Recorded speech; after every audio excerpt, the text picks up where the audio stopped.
I thought losing my Wall Street job for being too good at it and watching my entire savings vanish into the hands of divorce lawyers in the same month was rock bottom. Turns out, I was wrong. The real low point was moving into the cabin I'd inherited from my grandfather only to be targeted on day one by a 65-year-old HOA president with a personal vendetta.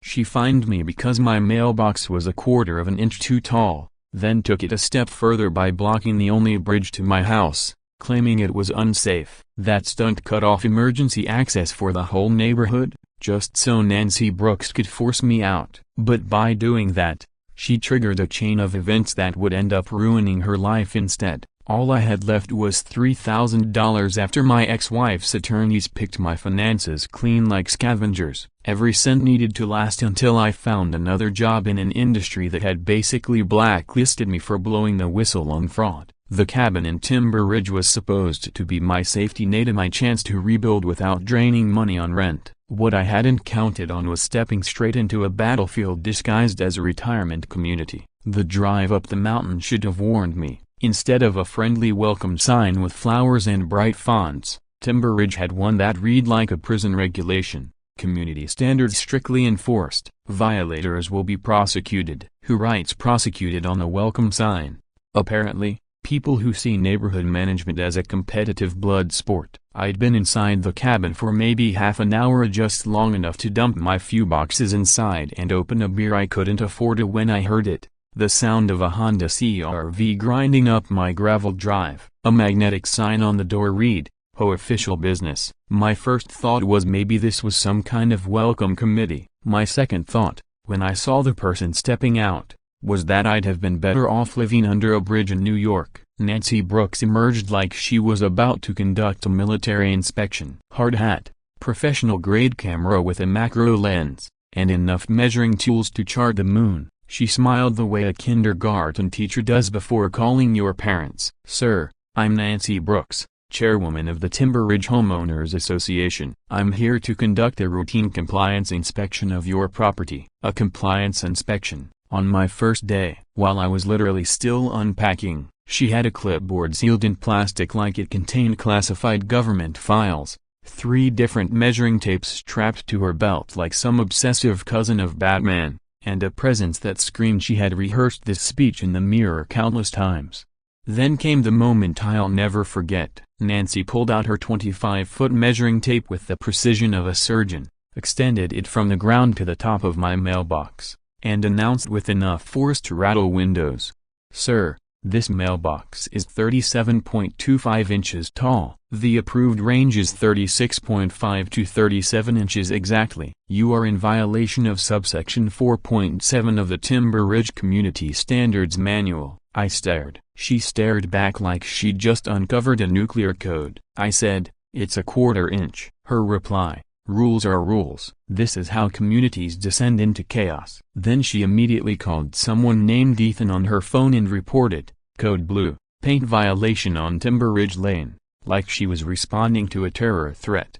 But the mailbox wasn't her grand finale. Next, she whipped out a laminated color chart with 47 approved shades of green. Holding it up to my front door, she squinted like a jeweler inspecting diamonds. "This is Forest Whisper number 23. You have Mountain Sage number 31. Completely different undertones." I pointed out that both looked like plain green to anyone with normal eyes. She looked at me as if I'd suggested we start sacrificing neighborhood kids to the hoe gods. Then her gaze locked onto 3 tiny dandelions poking up near my walkway. "These noxious weeds are destroying our property values. Do you want children growing up in squalor?" She got down on her hands and knees and took 15 photos of those poor dandelions, documenting them like crime scene evidence. The whole thing was so surreal I almost laughed until I realized it wasn't random lunacy. This was methodical, deliberate, a practiced routine she'd probably executed dozens of times. When she handed me a $500 citation and warned she'd be keeping a close watch,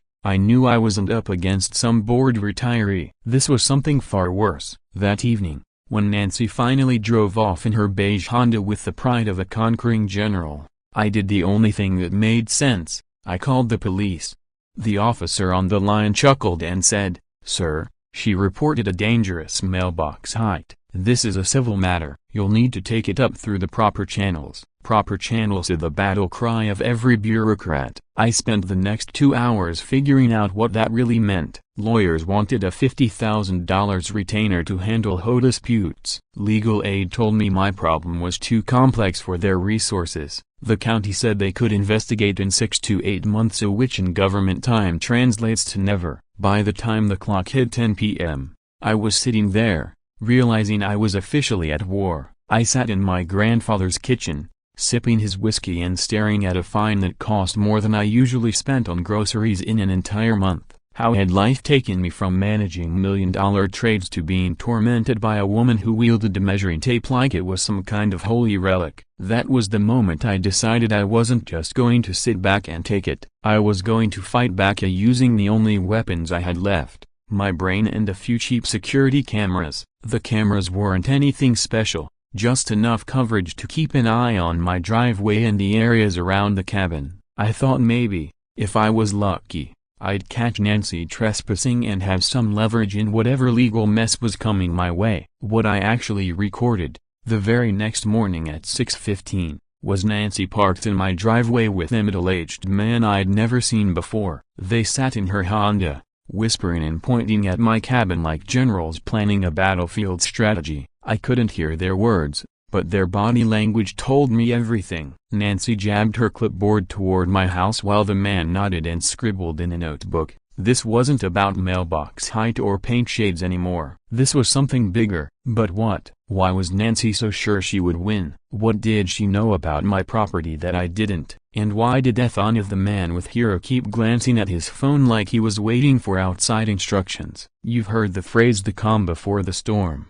Well, Nancy didn't do calm. What she did was escalate systematically, ruthlessly, with the discipline of a military operation. Living through it felt like starring in a twisted reality show where the grand prize was my sanity. Every single morning at exactly 7 a.m.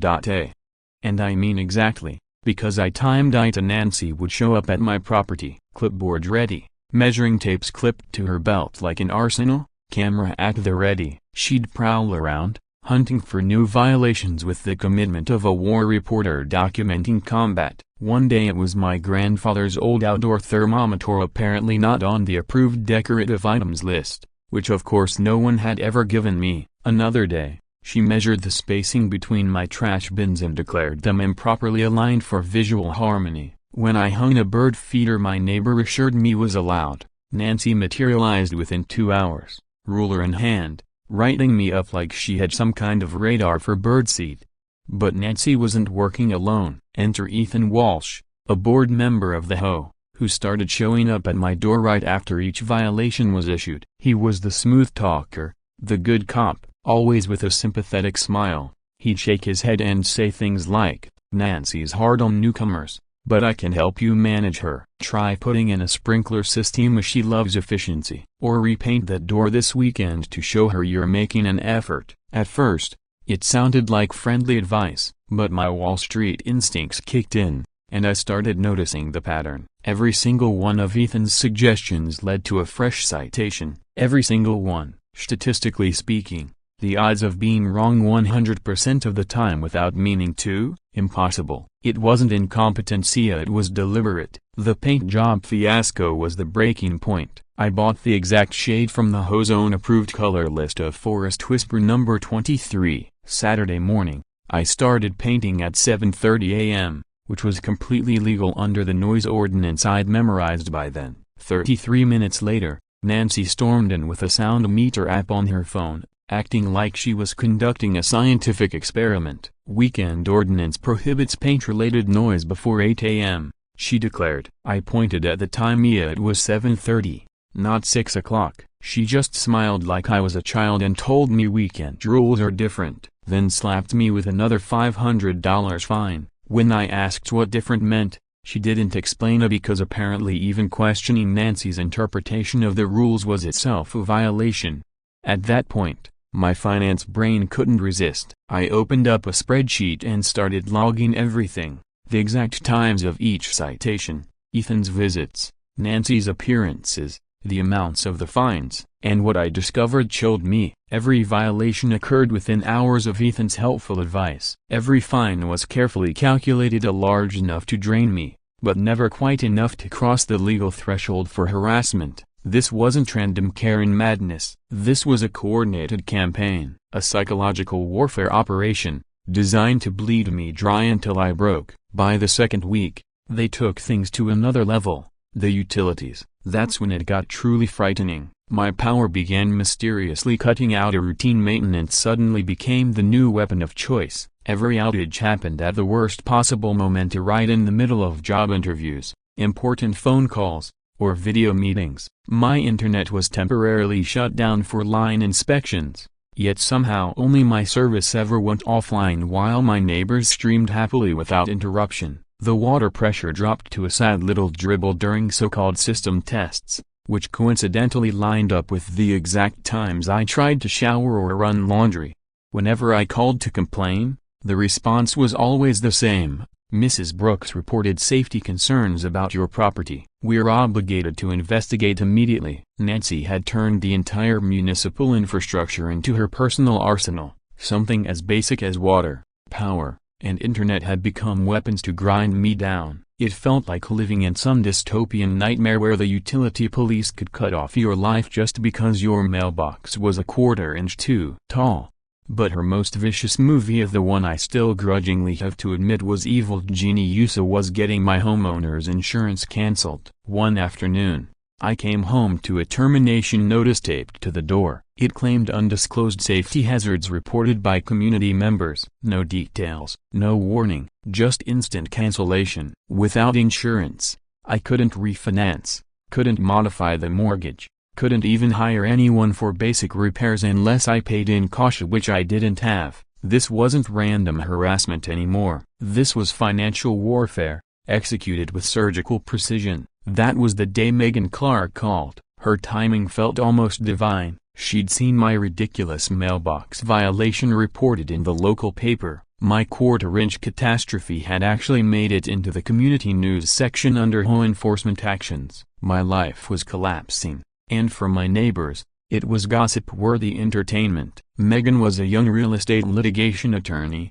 hungry and sharp, working at a small firm that specialized in David versus Goliath battles. "I'll take your case on contingency," she told me on our first call. 30% of any settlement or damages. I've seen this pattern before, and I know how it ends. I should have been relieved of finally someone in my corner who understood Nancy's playbook, but when Megan said those 5 words, "I've seen this before," a chill ran through me. Her tone carried hesitation, like she wasn't telling me everything. When I pressed her about the last homeowner who fought back against this kind of campaign, Megan went silent for a long beat. Finally, she said, "Let's just focus on your case for now. But document everything, and I mean everything." The way she said it made me think even documentation might not be enough. So I documented. And that's when I uncovered the scale of what I was up against. My cameras recorded Nancy and Ethan working together with military precision. Nancy would sweep the property in the morning,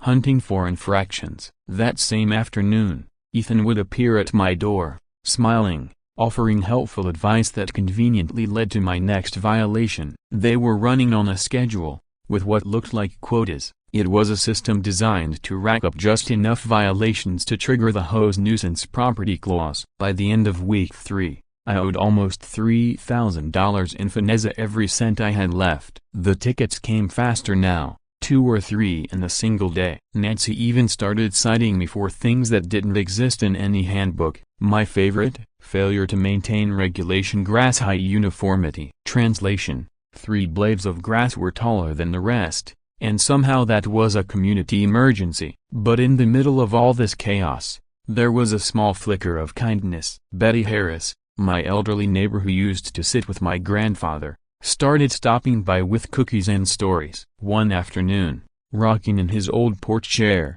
she said, "Your grandfather always believed this creek was special, especially in dry years. He made sure the community would always have water, no matter what happened with development or drought." Her words lodged in my head, but I didn't yet understand their weight. Meanwhile, Megan kept circling back to that ominous phrase, "I've seen this before." And every time I pushed her about what happened to the last person who stood up against this kind of assault, she'd look away, refusing to answer. Then came the most terrifying discovery. During one of Nancy's so-called inspections, I caught a glimpse through her kitchen window of a countdown calendar, 14 days marked in big red numbers. 14 days until a broken bar something. I had no idea what, but the urgency in her behavior told me it wasn't good. The answer came sooner than I expected. I woke up one Tuesday to find the wooden bridge, the only road connecting my cabin to Tona, blocked. Heavy barriers, orange cones, caution tape, and bold county-issued signs. Structure condemned. Do not cross. Nancy had somehow convinced the county that my bridge posed an immediate hazard, serious enough for an emergency closure. The fallout was instant and devastating. My bridge wasn't just my personal lifeline. It was the critical route for emergency vehicles to reach the entire eastern section of Timber Ridge. The official county road added nearly 20 minutes of winding mountain switchbacks, a time that could mean the difference between life and death. The bridge closure didn't just cut me off, it crippled 12 other families too. Ambulances, fire trucks, even the mail carrier could no longer reach our side efficiently. Nancy had essentially severed us from civilization just to get to me. That afternoon, Miguel Santos, the county engineer, drove by and stopped to check the barriers. He spent 10 minutes studying them before knocking on my door, looking equal parts confused and furious. "Robert, who signed off on this closure?" "Because it wasn't me. This bridge is on my list as structurally sound." When I showed him the so-called official documentation Nancy had supplied, Miguel's expression darkened. "This engineer she hired isn't even licensed in this state. He's an HVAC contractor from Nevada." "I'll need to dig into this, but it reeks of fraud." Fraud or not, the damage was already done. Betty Harris's weekly medical transport was delayed 45 minutes because the ambulance had to take the back mountain road. Her pharmacy couldn't deliver her medication. Even the internet repair tech couldn't get through to fix outages for multiple households. Nancy had turned infrastructure into her personal siege weapon, punishing the entire neighborhood to tighten her grip on me. The isolation hit harder than I expected. Sitting in that cabin, staring at the blocked bridge, I felt like a prisoner in my own home. Job interviews were suffering thanks to constant internet failures. My savings had dwindled to a pathetic $627 after the latest round of citations. Some nights I found myself staring at my grandfather's photo, wondering if I was betraying his memory by even considering giving up. That's when I decided to search the cabin more thoroughly. If Nancy was acting with such confidence, if there really was a deadline pushing her, maybe my grandfather had left something behind to help me. The basement offered nothing but rusted tools and fishing gear. The main floor had been cleaned out after his death, but the attic a broken bar. The attic was a dusty vault I'd been avoiding. Pushing through cobwebs and old Christmas boxes, I discovered a weatherproof container tucked behind insulation. The lock was a combination dial. For a moment, I was stumped until I tried my grandfather's birthday paired with the year he bought the property. 06151968. The lock clicked. Inside were documents that made my hands tremble. Bridge construction permits, water rights filings, county utility easement contracts, and a handwritten note in my grandfather's neat script. "Robert, HOAs will always try to control what they don't understand. I made sure you'd have options. The bridge isn't just a convenience, it's a strategy. The real value flows beneath. Remember the drought of '77. A grandfather William." The papers told an astonishing story. My grandfather hadn't just built a bridge in 1968. In 1973, he filed meticulous water rights for the creek running beneath Ida right before environmental regulations made such filings nearly impossible. The paperwork was airtight, professional surveys establishing not just ownership of the bridge, but authority over the water flowing through the land.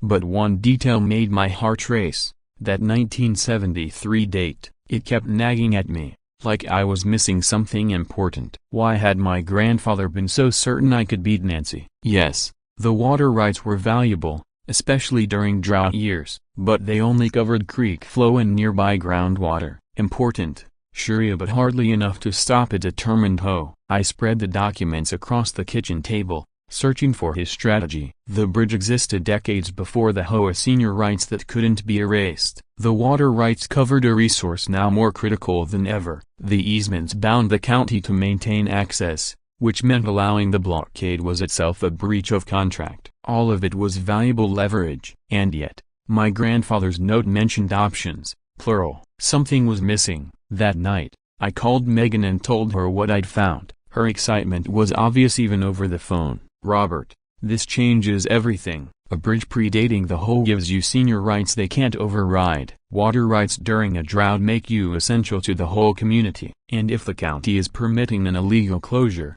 they're breaking their own contracts." "But Megan," I said, staring at the documents under the lamp, "I still don't understand Nancy's urgency. She's acting like she has 14 days to solve a problem that's been brewing for months. Why the countdown?" There was a long silence. Finally, Megan's voice came back, low and serious. "Robert, I need to be honest with you about the pattern I mentioned. The last case like these, a broken bar, the homeowner won in court, but he lost everything else. These people don't just want to beat you, they want to ruin you so completely that you'll never fight back again." And then the line went dead. Maybe it was the connection, maybe it wasn't. I sat there in the dark cabin, surrounded by my grandfather's papers, the weight of his warning heavy in my hands. The question wouldn't leave my mind. My grandfather's note talked about options, but all I had uncovered were water rights and old contracts. Why did he sound so certain I could outmaneuver Nancy? What piece of the puzzle was I still missing?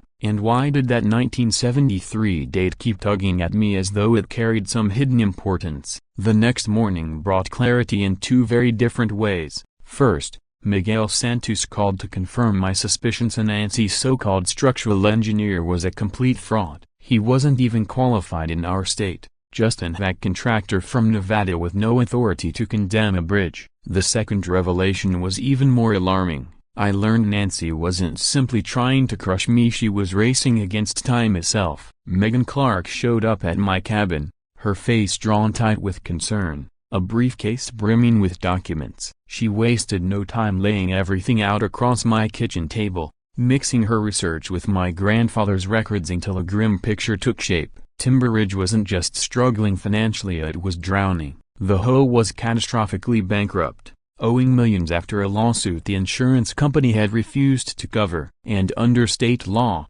the board members themselves could be held personally liable. Nancy Brooks wasn't just fighting to protect her power, she was staring down financial ruin, criminal charges for breach of duty, and the loss of everything she and her family owned. But Megan's next reveal made my stomach twist even further. A development firm, Allian Ventures, had stepped in with an offer of $18 million for the entire Timber Ridge community, enough to erase the debts and leave millions in profit for whoever delivered the deal. The condition? Every single property owner had to agree, and the deal had to be finalized before new environmental restrictions came into force in just 2 weeks.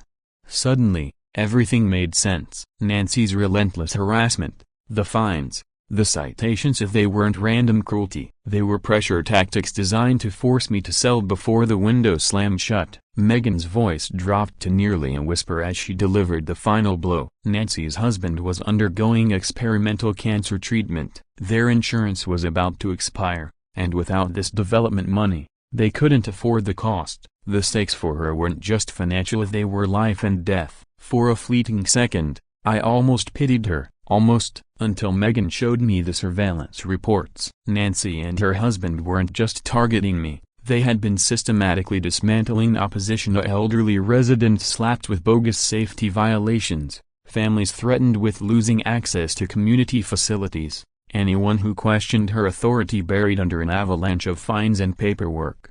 Megan's words chilled me. She'd seen this pattern before. Another HOA, another developer. The same ruthless playbook. That homeowner had fought, proved the corruption, even won in court. But by the end, he lost everything: his home to legal costs, his marriage to stress, his health to the endless battle. He won, but the victory destroyed him. That was when my grandfather's note came into sharper focus. The drought of '77. He hadn't meant for me to focus only on the water rights. He was warning me to look at the timing. I pulled out my phone and searched records of the crisis. The drought had been the worst in state history, devastating communities across the Sierra Nevada. Timber Ridge had nearly collapsed under the strain, its growth far beyond the natural water supply. The only source that sustained them during those desperate years was the creek under my grandfather's bridge, the same creek he had secured rights 2 years earlier.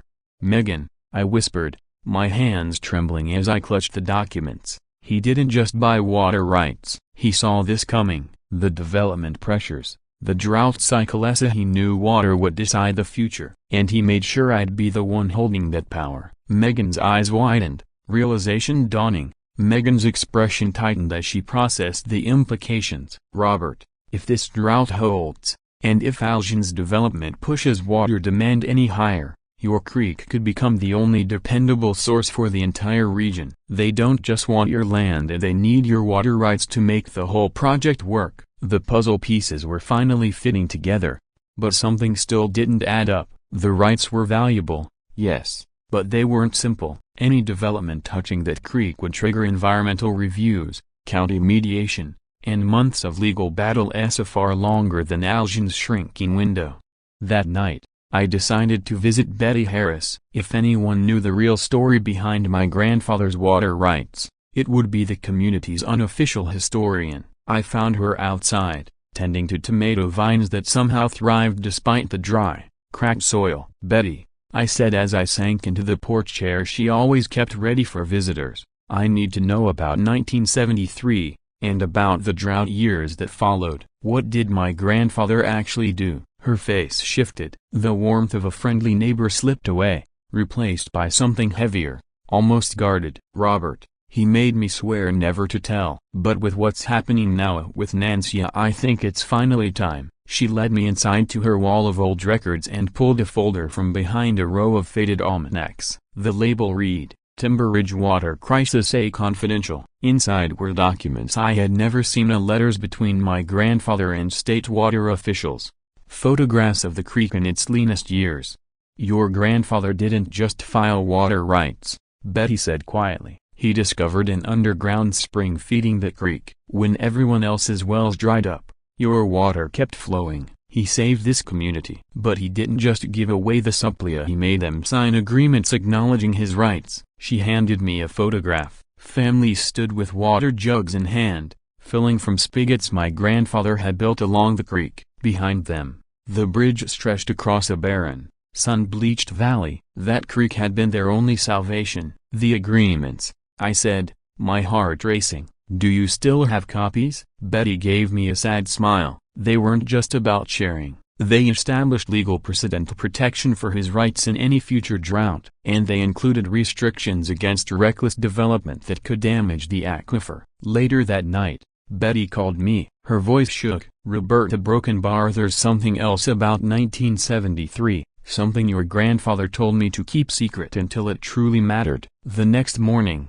she arrived at my cabin holding a manila envelope sealed for nearly 50 years. "He left this with me in 1978, she whispered as she broke the wax seal. "Told me to give it to you only if someone tried to force through development that would endanger the community's water. I'd say Nancy Brooks and Algen Ventures qualify." Inside were amended water rights documents far stronger than the originals. During the drought crisis, when my grandfather's creek had become the town's lifeline, every family who drew water signed acknowledgments. These weren't just thank yous. They were binding agreements giving my grandfather veto power over any future project that might harm the aquifer. I stared at the papers in disbelief. "Betty Brokenbar, these are decades old. Can they still hold up?" Megan, who had arrived midway through, scanned the documents with an intensity that quickly gave way to a triumphant grin. "Robert, these aren't just valid, they're ironclad. Your grandfather didn't just secure rights, he built a legal framework that makes you the guardian of Timber Ridge's water supply. No development can move forward without your approval. You now have full standing to block anything that threatens the watershed." The realization hit like a thunderclap. Algen wasn't just after real estate, they were counting on heavy water use for their luxury resort. That meant months of mandatory environmental studies, far longer than their deadline would allow. Without my signature, their entire plan was doomed. But Nancy didn't know about these extended rights yet, and I had every intention of keeping it that way. Megan leaned forward, her voice steady. We need to be smart, document every act of harassment, build the civil case step by step, quietly rally the community. This isn't just about stopping Thema, it's about protecting everyone's future. We needed a list of people willing to testify about Nancy's systematic abuse of authority. What struck me most was how deeply divided the community had become. Jim and Linda Watson, a retired couple living just a few streets away, had thrown their full support behind Nancy. They spent their evenings going door to door, spreading fear about what might happen if the development fell through. Nancy's protecting us from liability lawsuits, Linda told anyone willing to listen. $18 million divided among 30 families means $600,000 each. Robert's being selfish, holding up everyone's financial future. Their campaign worked because it played directly into people's real struggles. Some families were staring down foreclosure and viewed the development payout as their only lifeline. Others genuinely believed Nancy's warnings about safety issues with the bridge. Instead of standing together, the neighborhood was splitting apart along financial fault lines Nancy knew exactly how to exploit. But not everyone supported her methods. Miguel Santos had been quietly compiling records on the HOA's questionable infrastructure decisions, and his evidence painted a damning picture. When Megan reached out, he immediately agreed to testify in our civil case. Nancy has been making engineering calls without proper oversight, Miguel explained during our meeting at Megan's office. She's approved tree removals that worsened erosion, signed off on drainage changes that redirected runoff, and now she's condemning a bridge I inspected only 6 months ago. Either she's dangerously incompetent, or she's deliberately sabotaging our infrastructure to justify development. The evidence was stacking up, but so was the danger. Ethan Walsh escalated his campaign of harassment, shifting to bolder tactics. My water pressure dropped mysteriously during emergency testing. My property suffered suspicious power outages. Anonymous flyers circulated through the neighborhood, branding me as unstable and even dangerous to children. He's unraveling, Megan muttered as we reviewed footage showing Ethan slipping flyers into mailboxes at 3 in the morning. His gambling debts are due in 10 days. If this deal collapses, he's staring at bankruptcy and worse, criminal charges for the money he's already taken from Aljan. His desperation made him reckless. Hidden cameras caught him attempting to fabricate evidence against me, loosening bridge supports,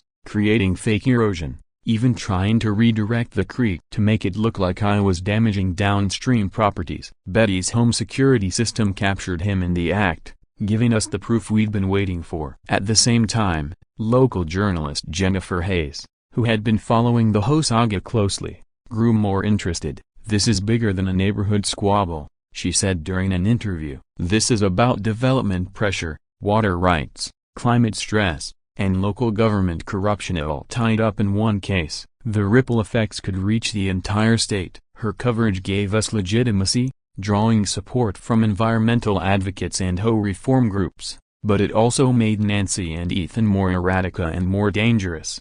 Then, just 3 days before Nancy's mysterious deadline, everything reached a boiling point. Miguel called me, his voice tied with anger. Robert, you need to get to the community center right now. Nancy called an emergency meeting. She isn't just talking about your bridge anymore, she's accusing you of being an environmental terrorist trying to poison the water supply.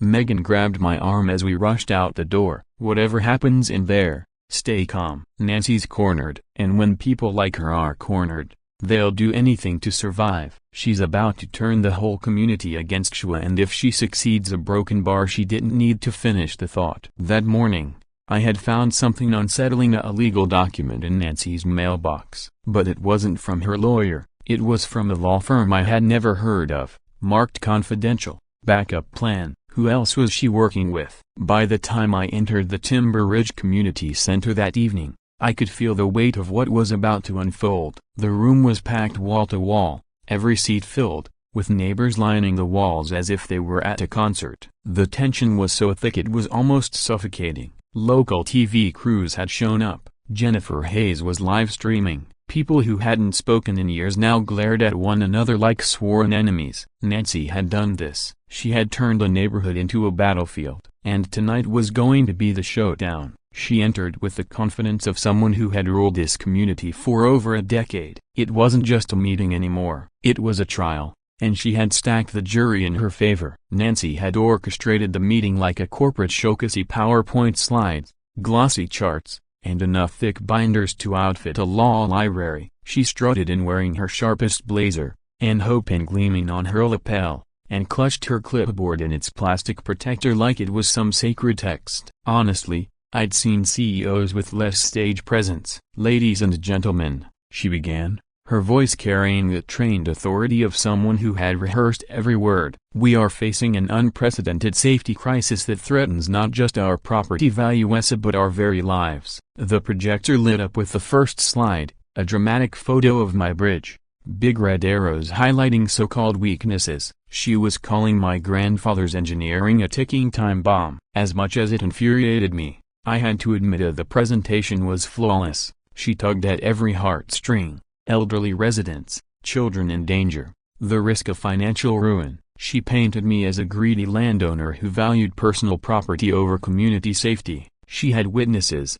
documents, financial projections. Her arsenal was impressive. For a fleeting second, even I almost believed I was the villain. In the front row, Jim and Linda Watson were nodding along eagerly, as if already planning how to spend their imagined $600,000 payouts, and I could see other neighbors beginning to waver, their faces etched with real fear. This is how manipulators operate. Take genuine concerns and twist them until truth becomes weaponized. But Nancy hadn't counted on Miguel Santos. Sitting quietly in the third row, he was biding his time. When she opened the floor to questions, Miguel rose with calm authority. The room hushed instantly. "Mrs. Brooks," he said evenly, "could you please provide the license number for your structural engineer?" The look on Nancy's face was priceless, like someone who had just stepped onto a landmine. Miguel pressed on, his words sharp and precise, "Because I checked his credentials. This so-called expert is licensed only for HVAC work in Nevada. He has never held certification in structural engineering,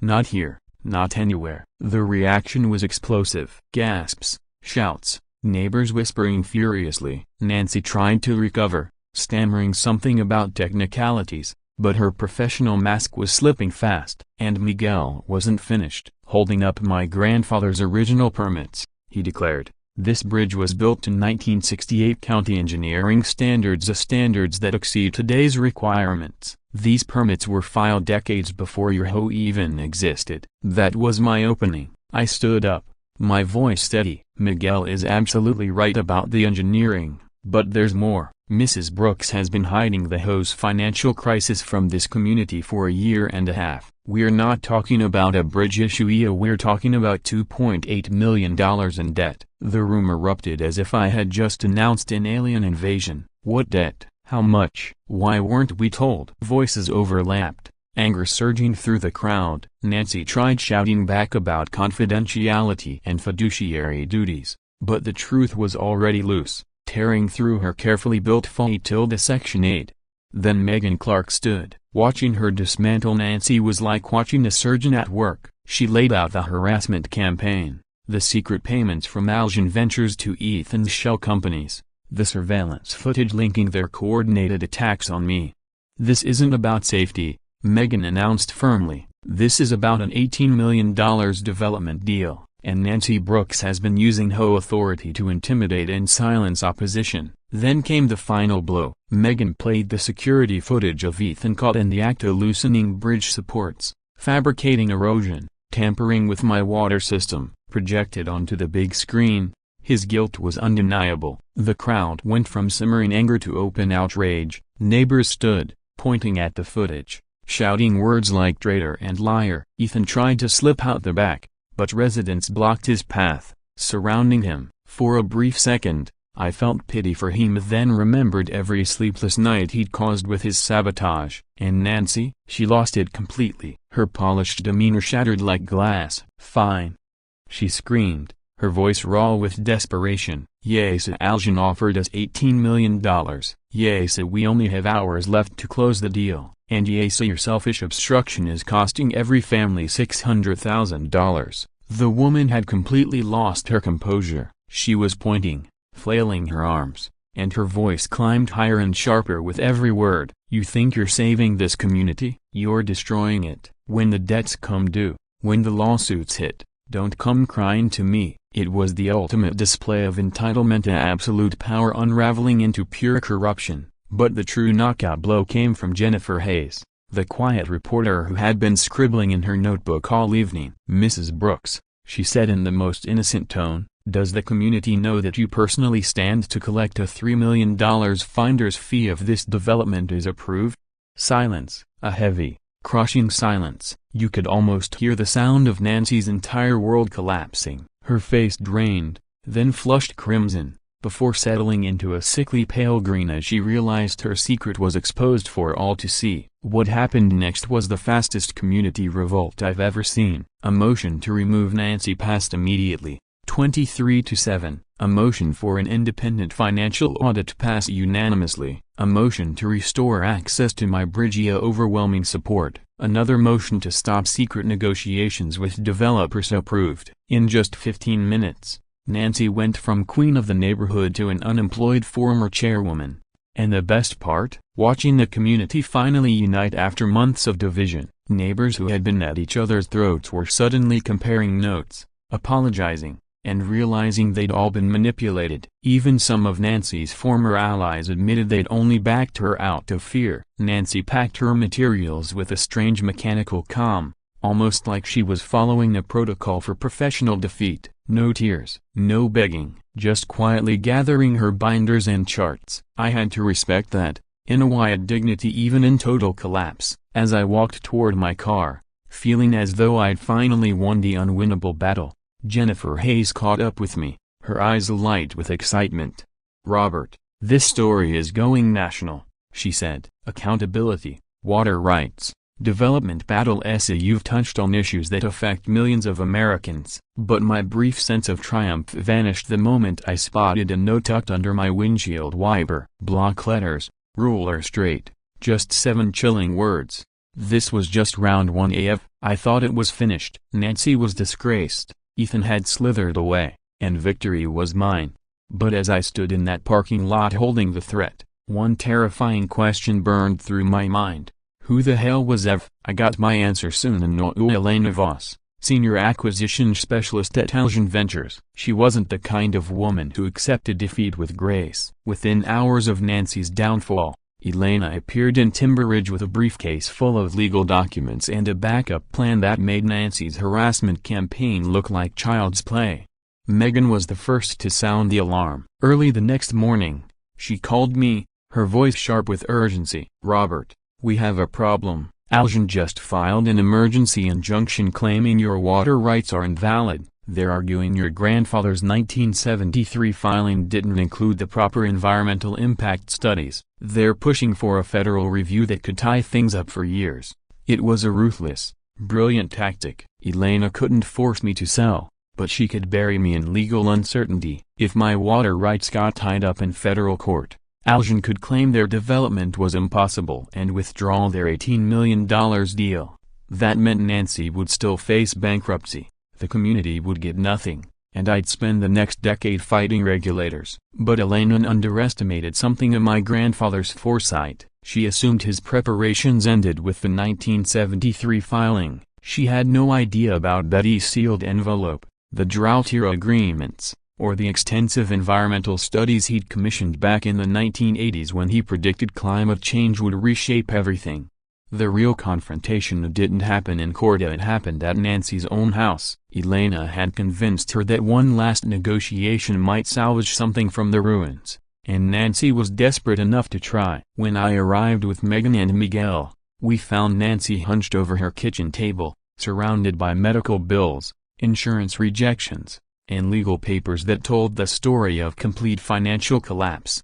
Robert, she said, and for the first time since I'd met her, she didn't sound like a ruthless home machine. She sounded human. I know I've become everything I once despised about hoes. 15 years ago, I took this role to protect our community. Now, I'm the one destroying it. Her husband was in the background, frail, clearly ill, but still attentive. The weight of her situation showed in her eyes. Elena, in contrast, was ice cold. No sympathy, no sentiment, just sharp professionalism. She spread contracts across the table like a surgeon laying out tools. "Mr. Mitchell," she said, her tone steady, "we're prepared to offer you $2 million for your water rights and bridge access. That's more than fair. You'll see more money in one deal than most people will in a lifetime." Elena pressed, her smile sharp as a blade. "Take the offer. No lawsuits, no complications, or a broken bar. We can drag this through 5 years of environmental court while your rights are frozen and your property value drops to nothing. Your choice."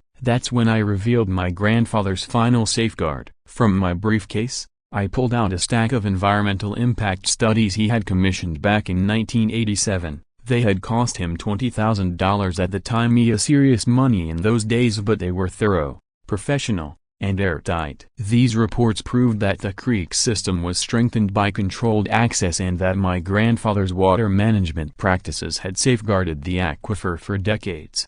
"Elena," I said firmly, laying the papers across her contracts, "my grandfather wasn't just an engineer, he was a man decades ahead of his time. These studies show that your proposed development would permanently damage the watershed. Under current environmental law, that makes your project illegal no matter who owns the land." For the first time, Elena's icy composure cracked. "These studies are 40 years old," she snapped, though her tone lacked conviction. "The laws they're tied to are current." Megan cut in, producing recent court rulings where historical studies had blocked projects exactly like this. "Robert's grandfather created a legal framework that makes him the de facto guardian of this watershed. You can't build here without his consent. And these studies prove that, by law, he'd be required to deny it." The only sound was the steady tick of Nancy's kitchen clock. Elena gathered her contracts with the same surgical precision she'd used to spread them out, but her movements betrayed her frustration. "This isn't over," she said coldly, locking eyes with me. "Anna Dramanes doesn't forget." But it was over. Without the development funds, Nancy was left to face the wreckage of her own making. Forced resignation from the HOA, state auditors reviewing her finances, and legal investigations circling for fraud. Her husband's care continued thanks to a community fundraiser organized by Betty Harris, and neighbors who had once despised her still gave, because that's what true communities do. Ethan Walsh vanished from Timber Ridge altogether, leaving behind foreclosure notices and the ruins of a gambling addiction. The house where he had plotted intimidation became home to a young family who planted a garden where schemes once festered. 1 year later, I stood on my grandfather's bridge, watching Miguel Santos oversee the installation of a memorial plaque. It read, "William Mitchell Memorial Bridge, established 1968. Community access preserved through engineering foresight. Emergency services welcome. Measuring tape retired. Good engineering serves people, not power." That same afternoon, Nancy drove past. She saw the thriving garden watered by the creek my grandfather had protected, and children playing safely while parents worked together on conservation projects. She slowed, almost stopped, then moved on toward her new life in another state, where she testified in favor of legislation requiring HOA transparency. "My grandfather always told me, the strongest defense isn't just being right, it's being so completely right that your opponents destroy themselves trying to prove you wrong." Nancy thought she was playing chess with an unemployed neighbor, but William Mitchell had been playing 50-year chess against climate change, water scarcity, corporate greed, and human short-sightedness. The lesson: never declare war on an engineer's grandson when you don't control the water you drink, don't understand the land you stand on, and can't fathom the power of a half-century strategy. That's another unbelievable story from Anna Dramanes. If you enjoyed Nancy's epic downfall, hit that like button. It helps us bring you more jaw-dropping true stories. Stay tuned, because the next tale will be even wilder than this one. Real people really are this outrageous. Anna Dramanes proves it. Don't forget to ring the bell so you don't miss the next unbelievable episode.